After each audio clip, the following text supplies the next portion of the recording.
परम शांति बाबूजी आपका स्वागत है। और आज मेरा जो क्वेश्चन है कि दिव्य मन, दिव्य बुद्धि और दिव्य शरीर जो है वो भगवान देते हैं, आप इस बात पे क्या कहेंगे? देखो, दिव्य मन, दिव्य बुद्धि, दिव्य शरीर तो देवलोक में भी नहीं होते, क्योंकि देवताओं की तो बुद्धि वो तो मायावी है, भोग भोगते हैं, भोगी होते हैं ना। तो भोगी देवताओं को तो दिव्य मन नहीं होता, ना दिव्य बुद्धि है, ना दिव्य संस्कार है। आप इंद्र को तो जानते हैं, वो कैरेक्टरलेस था। तो देवता भी दम्भी आडंबर थे, इसलिए गिर गए, मनुष्य बन गए। तो दिव्य मन, दिव्य बुद्धि, दिव्य शरीर की जो बातें हैं तो वो कहाँ होती है? दिव्य मन, दिव्य बुद्धि, तो दिव्य मन, दिव्य बुद्धि और दिव्य संस्कार, मतलब संस्कार माना गुण। तो वो तो या तो तुम ब्रह्मापुरी में भी नहीं होते, धरती से 7 लोग ऊपर जो है ना, भूलोक, बुबुरुलोक, स्वलोक, महालोक, जनलोक, तपलोक, फिर ब्रह्मापुरी आती है, ब्रह्मापुरी में भी नहीं होती, वहां तो 3 तत्वों की दुनिया है। इससे ऊपर विष्णुपुरी में जाओ तो वैकुंठपुरी है, तो वहां भी थोड़ा सा परम तत्वों की दुनिया है, तो वहां थोड़ा परम सुख है, थोड़ा सा हल्का सा। इससे ऊपर शिवपुरी है, जो इस ब्रह्मांड की शिव शक्ति आकाली रूप में रहते हैं, और शिव शक्ति द्वारा, मतलब दुर्गा, ब्रह्मा विष्णु शंकर के डायरेक्शन देकर वो पूरा ब्रह्मांड चलाता है। तो वो शिव शक्तिपुरी में जाओ तो वो शिव और शक्ति में थोड़ा, उसका शरीर परम तत्वों का है तो दिव्य शरीर कहेंगे उसको, उसका मन भी दिव्य है, और दिव्य तो मतलब दिव्य शिव शक्ति को कहेंगे। और उससे ऊपर निराकारी परम धाम में जाओ तो वो तो सत्यम शिवम सुंदरम, उसी को ही कहेंगे जी। तो मगर ये भी 100% नहीं है ना। मैंने बोला है कि ये ब्रह्मांड का शिव तो एक छोटे सा यूनिट है, इससे ऊपर महाशिव के पास जाओ। महाशिव अनंत कोटि ब्रह्मांडों का रचना करता है, और समय आने पर महाशिव महाकाल बन के अनंत कोटि ब्रह्मांडों को अपने रोम रोम में समा लेता है। तो महाशिव समान की कैटेगरी वाली जो आत्मा है, जो गैलेक्सी कहते हैं, आकाश गंगा कहते हैं, जिनका मालिक है, तो भी वो समझो कि 9-10 कला की कैटेगरी की बुद्धि मिलेगी। कितनी कला की? जितनी कला की पावर होगी आत्मा में, इतनी कला की बुद्धि होगी। 9-10 कला, 11 कला, 12 कला। और यूनिवर्स में जाओ तो वो परम महाशिव है, तो यूनिवर्स का मालिक परम महाशिव है, तो वो 16 कला की यूनिवर्स में उसके पास बुद्धि है। तो बुद्धि की जैसा आत्मा में जितनी कला की पावर होगी, इतनी कला की बुद्धि होगी, इतनी कला का मन होगा, इतने कला के अंदर गुण होंगे। कला माना गुण माना पावर। तो इससे ऊपर जाओ, ग्रेट ग्रेट यूनिवर्स, मल्टीवर्स में जाओ तो 100 कला के पावर होगी, 100 कला के, जो मल्टीवर्स का रचयिता है उसमें 100 कला का पावर होगा, तो 100 कला का गुण होगा, तो 100 कला का दिव्य शरीर होगा, 100 कला का पावर का दिव्य शरीर होगा। समझ में आया? तो इससे ऊपर जाओ 200 कला की ब्रह्मांड, 300 कला के, तो वो बेहद की कला के परम धाम में जो ऑलमाइटी ऑथोरिटी रहता है। तो ये जिनको दिव्य मन, बुद्धि और संस्कार या मन गुण कहते हैं, तो अलग अलग कैटेगरी के अलग अलग विश्व में अलग अलग है। ब्रह्मांड, महाब्रह्मांड, परम महाब्रह्मांड, 100 कला का ब्रह्मांड, 200 कला का ब्रह्मांड, बेहद की कला का। तो ये वहां तक जितने ऊपर चले जाओगे, ऐसा दिव्य मन कि कलाओं के में हम जैसे गिनती करने के लिए कला कहते हैं ना, तो कला माना पावर, आत्मा में कितनी कला की पावर है कला के ऊपर। हाँ, कला पर वीडियो बताया हमने कि शिव में कितनी कला का पावर है, महाशिव में कितनी कला का पावर है, परम महाशिव में कितनी कला का पावर है। और हमने एक वीडियो शिव शक्ति, शिव महाशक्ति, परम महाशक्ति पर भी वीडियो बनाए हैं, तो उसमें देख लेना। तो ये आत्मा में तो, मनुष्य आत्माओं में तो कुछ भी नहीं है, वो तो माइनस कला है आत्माओं में। तमो प्रधान शास्त्रों में लिखा है कि देवताओं को भी भोग योनि होती है, माने वो भोग योनि है, तो मनुष्य भी उसी में है।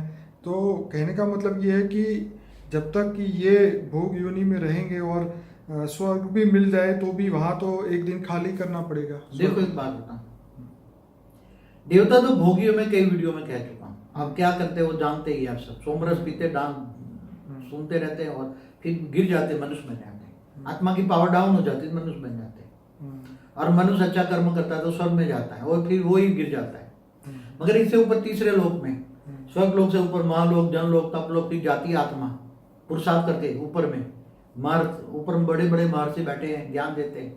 फिर ब्रह्मापुरी तक जाती है, फिर इससे ऊपर विष्णुपुरी वैकुंठ लेता है, फिर इससे शिवपुरी में तक जाती है, फिर परम धाम में निराकार, कैवल्य अवस्था में निराकार बन जाती है। तो उसको ज्ञान होता है, तो वो फिर ब्रह्मांड से महाब्रह्मांड तक जाती है। तो आत्मा की स्टेज बदल जाती है ना। आत्मा ब्रह्मांड से महाब्रह्मांड के अंदर गया, गैलेक्सी के बीच में सेंटर पॉइंट में गया, तो वहां महाशिव समान कैटेगरी बन गई ना। यहाँ जीव से शिव बन गया, शिव से महाशिव बन गया, महाशिव से यूनिवर्स में जाए तो परम महाशिव बन गया। अगर हाई क्वालिटी आत्मा है तो उससे ऊपर भी जा सकती है। इसलिए आत्मा को क्या चाहता है वो उस पर आधार है ना, क्योंकि आत्मा भी यहाँ धरती पर तो अलग अलग कैटेगरी की अलग अलग आत्मा है। कोई गैलेक्सी से आई हो, कोई यूनिवर्स से आई हो, कोई ग्रेट यूनिवर्स से आई हो, कोई ग्रेट गेट यूनिवर्स से आई है। तो सभी यहाँ कोई ओरिजिनल इस ब्रह्मांड का नहीं है। यहाँ इस ब्रह्मांड का तो मैंने बोला 0.0001 भी नहीं है, क्योंकि हमारा ब्रह्मांड बने हुए एक परात हुआ, ब्रह्मा का एक परात हुआ। ब्रह्मा का एक परत बना 50 साल पूरा हो गया, और दूसरा परात का 198 करोड़ साल चलता है। इसलिए एक ब्रह्मांड को तो बने हुए अब कितना हुआ, एक सोच लो 1555 खरब साल हो गया। तो इसी तरह गैलेक्सी को बने हुए कितने साल हुआ, क्योंकि हमारे शास्त्रों में लिखा है प्रतिपल अनंत अनंत ब्रह्मांड बनते हैं बिगड़ते। तो और गैलेक्सी के भी आयु कितनी होती है, यूनिवर्स की भी आयु कितनी होती है, सब मैंने वीडियो में बताया हुआ है कि पावर के हिसाब से उसकी जब तक पावर होता है तब तक चलता है। शिव के अंदर भी जब पावर होता है तो ब्रह्मा का 100 साल ये ब्रह्मांड की आयु है।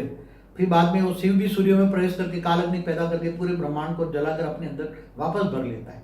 फिर बाद में वो महाशिव से पावर लेता है। ऐसी तरह महाशिव भी महाकाल बन के अनंत कोटि ब्रह्मांडों को अपने रोम रोम में समा लेता है। तो गैलेक्सी भी खत्म हो जाती है। तो गैलेक्सी की आयुष कितना, कि महाशिव की एक पल, मतलब कहते हैं कि वहां शास्त्रों में लिखा है प्रतिपल अनंत अनंत ब्रह्मांड बनते बिगड़ते। महाशिव की एक पल में ब्रह्मा का 100 साल होता है। तो ब्रह्मांड बनते हैं बिगड़ते, तो हमारा ब्रह्मांड कितनी बार बना होगा, बिगड़ा होगा, क्योंकि गैलेक्सियों में तो एक ब्रह्मांड कितनी बार। तो महाशिव की एक पल में अनंत अनंत ब्रह्मांड बनते हैं बिगड़ते। ऐसी तरह यूनिवर्स में भी गैलेक्सियां परम महाशिव की जो समय चलता है, समय के हिसाब से, टाइम स्पेस एंड स्पीड पर मेरा वीडियो है। तो ये सब बहुत गहरी बात है, बहुत गहरी बात है।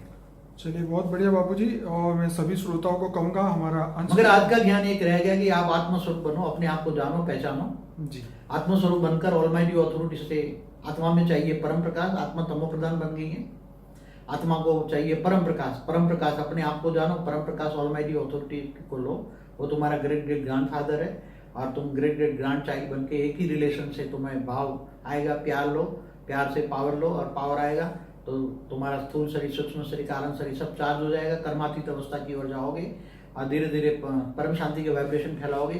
तो चारों ओर परम शांति के वाइब्रेशन से सबको परम शांति मिलेगी। इसलिए बेहद ही परम शांति सोचो, बोलो, परम शांति मिल जाएगी। और विश्व परिवर्तन में आपके अंगुली दो, विश्व परिवर्तन होने वाला है, और विश्व परिवर्तन में अगर आप अंगुली संकल्प रूपी एंगल दो, और तो विश्व परिवर्तन होने वाला है, हो जाएगा। बहुत बढ़िया बापूजी। हमारे श्रोताओं को बताऊं कि हमारे 20 से ज़्यादा प्लेलिस्ट है। तो आप अगर हमारा ऐप डाउनलोड करेंगे गूगल प्ले स्टोर में, बापूजी दशरथ भाई पटेल लिखेंगे, वो ऐप डाउनलोड करके आप वहाँ से फेसबुक का, वेबसाइट का और यूट्यूब के सभी प्लेलिस्ट का लिंक आपको बड़ी आसानी से मिलेगा। और उसके डाउनलोड करने के लिए उसकी लिंक जो है हमारे वीडियो के नीचे डिस्क्रिप्शन बॉक्स में भी रखी है। सहायता के लिए हमारे भाइयों बहनों के नंबर दिए हुए हैं, तो आप उनका टाइम देख के कॉल कर सकते हैं। और इस वीडियो को लाइक करें, शेयर करें, कमेंट करें। ज़्यादा से ज़्यादा लाइक करने से ये वीडियो ज़्यादा से ज़्यादा लोगों तक पहुंचेगा, और उतना ही यूट्यूब आगे लोगों को और दिखाएगा। बहुत बहुत धन्यवाद बापूजी। परम शांति। परम शांति।